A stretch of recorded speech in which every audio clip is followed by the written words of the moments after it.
Malah mau kemana? Aku enggak.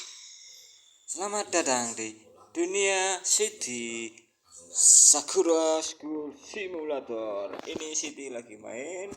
Ayo kita lihat gimana mainnya Siti. Apakah Siti sekeren namanya Siti? Siti. Mau kemana itu? Aku udah. Udah kemana? Oh, Zakuza. Wow, Siti mau menghancurkan Zakuza dengan memakai si Yuda. Wow, ketapel Yuda. Waduh. Siti kacau. Dia pakai Miu menghajar. Kuku kaya kepeknya ya. Ngapain apa ya. Yuda terlanjur mati itu tadi. Pasti Yuda udah mati kan. Miu ikutan mati. Mati semua kawan.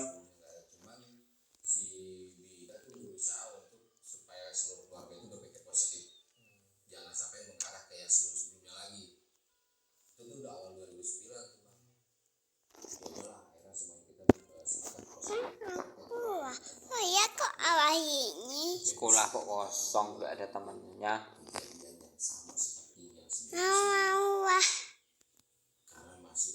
Wahnya hacan iku kang iku bingkasu.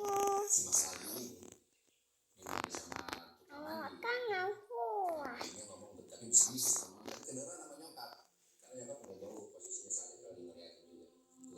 Kok malah pakai mobil, gak pakai cetek aja? Wahnya HP-nya Gimana sih? ayo abang. Ditabrak.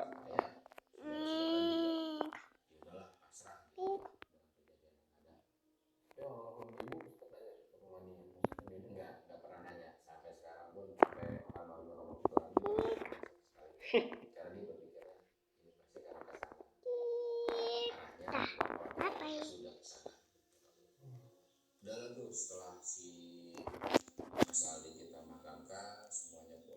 Apakah iya apa kayaknya anakku ceh cucu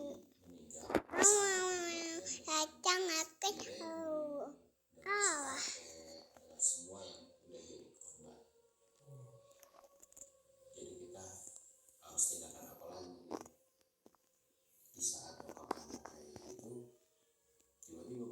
Wow, Yuta menang. Ayo kita kejar rajanya. nyawi dong kamu apa kai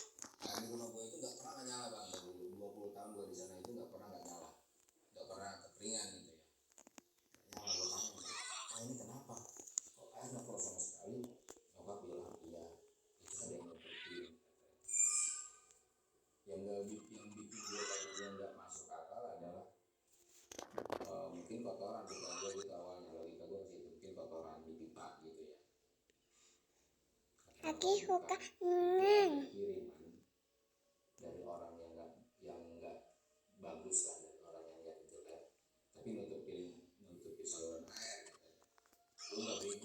kangen apa enggak ya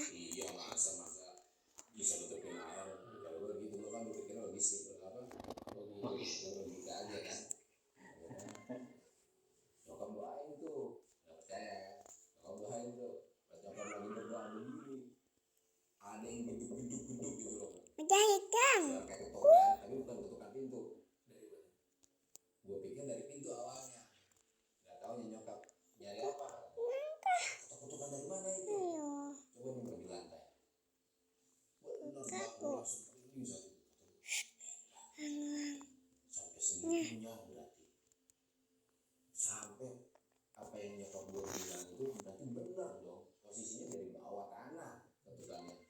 bukan banyak pakai aku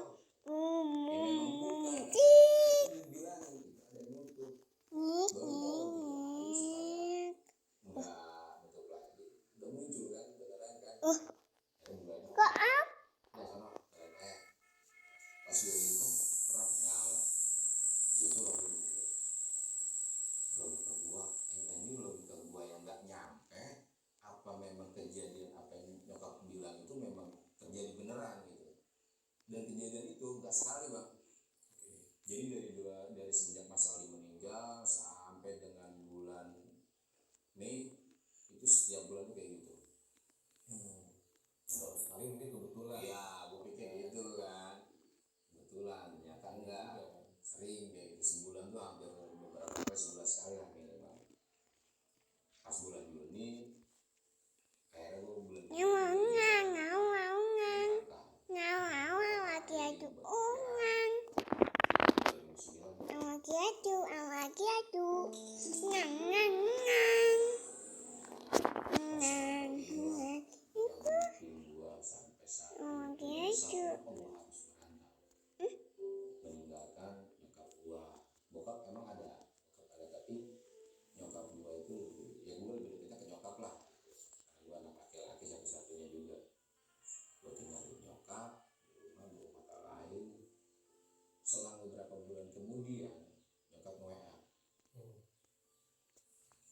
Gue yang kurang paham maksudnya, WA-nya bukan WA, SMS saat itu bilang, apapun yang terjadi pulang sekarang. Gue paham banget nyokap gue itu bikin kalimat simpel tapi maknanya luas. Gue nggak mikir ada apa gitu, maksudnya nggak mikir kayak yang terlalu luas. Jadi kalau pikir gue simpel, kayaknya ada sesuatu yang bikin gue harus pulang. Aja lah ya. Pulang lah gue. Pas pulang sampai rumah kosong semua, nggak ada orang. Kaget, nggak ada orang. Gue tanya samping tetangga, mama di rumah sakit bang. Wah gila bang, saat itu gue nggak bisa ngomong deh. Pokoknya gue udah capek, sedih gitu. Kenapa nggak ada yang ngabarin gue, tiba-tiba nyokap udah masuk rumah sakit. Tetangga lagi tetangga, kapan lu masuk rumah sakitnya? Tadi subuh. Oh mungkin karena gue tadi jalan sampai gue lobet gitu kan. Gue nyampe Bekasi itu siang. Gue pikir gitu karena masuk rumah sakit juga baru tadi subuh. Datanglah gue ke rumah sakit. Nanya tuh gue di rumah sakit. Oh iya. Kenapa mama? Kenapa? Mama bisa kayak gini. Mama hari ini biasanya puasa. Lagi mau sahur, setelah sahur tiba-tiba ada busa keluar dari mulutnya. Kaget gue. Mama itu selalu jaga kesehatannya, gak pernah macam-macam gitu ya. Tiba-tiba jadi kayak gini. Ya udahlah, kondisi nyokap saat itu udah koma di UGD, udah selang di mana dia proses sementara dari dokter. Itu cuma masalah terlalu banyak cairan dalam tubuhnya, itu doang. Banyak cairan Masalah di longsor itu Nasibnya apa ya? Aku dah, kakak yang kang ke awah. Kebanyakan. Iya. tapi masih sampai koma, aku bilang gitu kan, masih sampai koma dong. Ya, kita juga nggak tahu pak, saat ini kita masih menelusuri apa penyebabnya. Kalau sebabnya udah diketahui baru kita ambil tindakan. Belum sehari, dua hari, Lagi pas hari keduanya yang bikin gua yang sampai sekarang kang. gak pernah lupain. Jadi saat itu di hari kedua nyokap di UGD itu, gua ada adik gua itu yang kedua dan ketiga kondisi sakit. Adik gua yang bontot kondisinya juga udah lemas, mungkin capek di rumah sakit. Akhirnya gue sepakat malam ini yang nungguin mama apa aja, bokap gua tuh jagain gua sama adik gua yang dua tadi tuh, yang adik gua yang sakit itu pulang ke rumah. Adik gua yang bontot nggak mau pulang ke rumah, jadi akhirnya kita titip lah sama teman mama yang rumahnya nggak jauh dari rumah sakit. Tidurlah adik gua di rumah teman nyokap itu. Gua sama adik gua pulang ke rumah.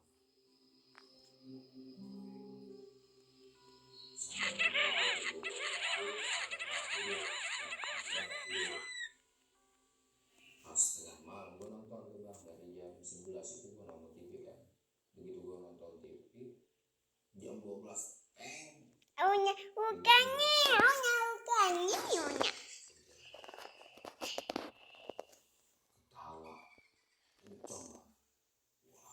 Ngacak kang. Ya ya ya ya ya. Karena gue berpikir Ya ya ngangainya. nyangkut kali. Akhirnya gue cari channel tuh film horor bang. Cari gue ganti-ganti TV channelnya itu. Nggak ada satupun channel yang lagi nayangin Ayo film horor. Kok kak ocong kang ocong. Nah ini ocong kang.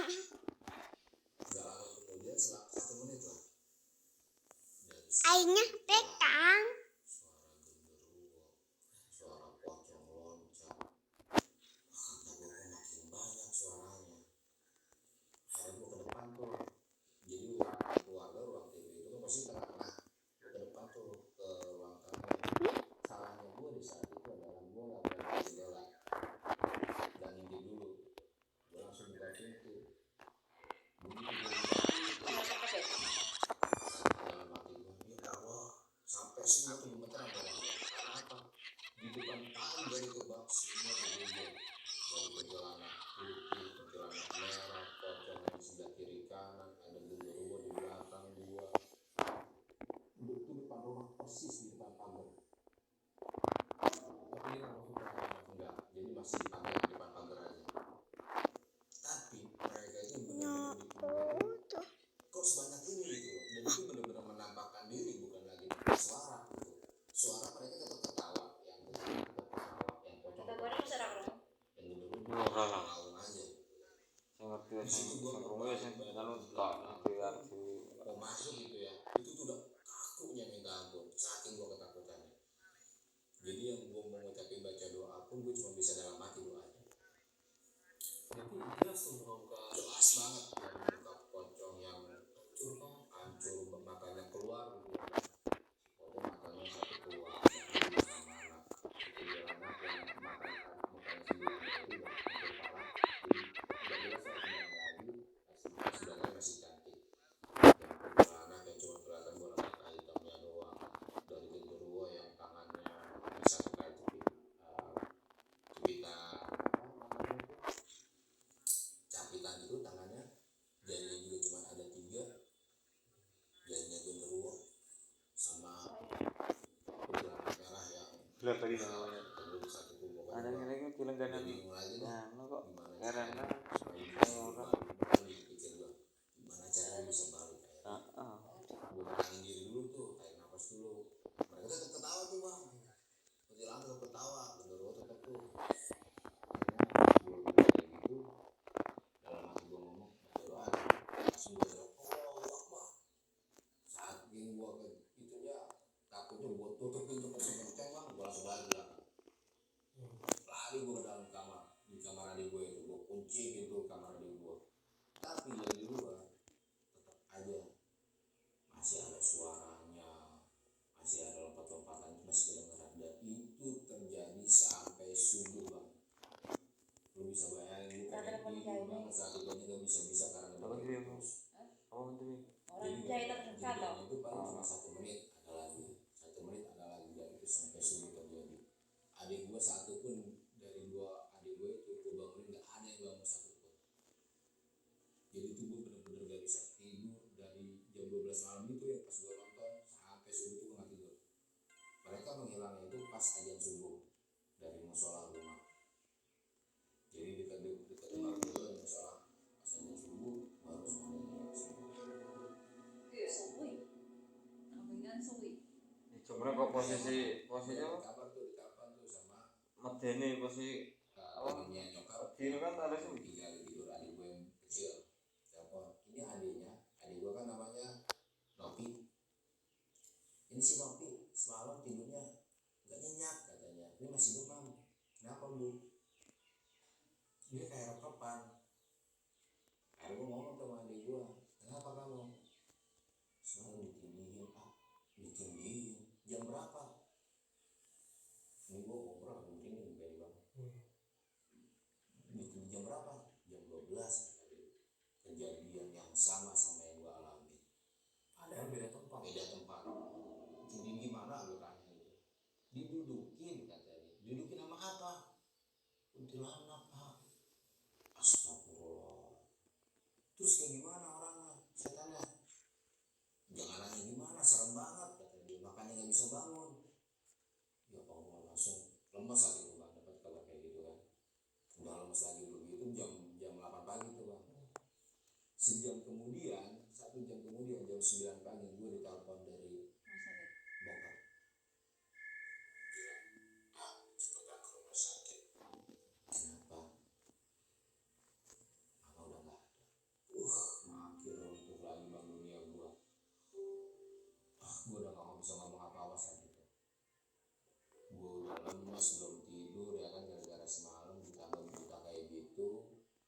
Udah makin gak karuan deh, udah kalang kabut bang. Gue yang tadinya lagi mau masak gitu bang, buat adik gue itu pisau dapur ini sampai masih gue kantongin begini, saking gue buru-buru buat ke rumah sakit. Gue naik motor sekencang-kencangnya sampai rumah sakit. Gue nggak tahu itu berapa menit gue sampai sana. Pas sampai sana, kakak udah kaku bener-bener. Dan itu terjadi di hari Jumat. Dan gue baru sadar bahwa semalam itu malam Jumat.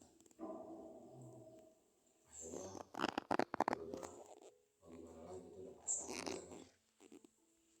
Cuman gue ingat, jadi ada kejadian waktu nyokap selama di UGD itu, ada kejadian nyokap sempat sadar sebentar. Pas sadarnya nyokap bilang, tolong jaga keluarga kita. Dan itu ngomong cuma sama gue doang. Oh, Sempat sadar sebentar. Tolong jaga keluarga kita, khususnya papa. Itu jadi almarhum nyokap itu melek ngeliat ada gue di situ, pas banget karena dia pengen ngomong sama gue mungkin kali itu. Dia sesungguhnya bilang, tolong jaga keluarga kita. Udah di situ nggak sembarang koma lagi. Seperti dia kayak gitu. Makanya begitu almarhum nyokap udah meninggal, gue yang teringat sama gue kalimat itu doang. Ya udah, akhirnya nyokap dimakamkan sampai nyokap pun gue orang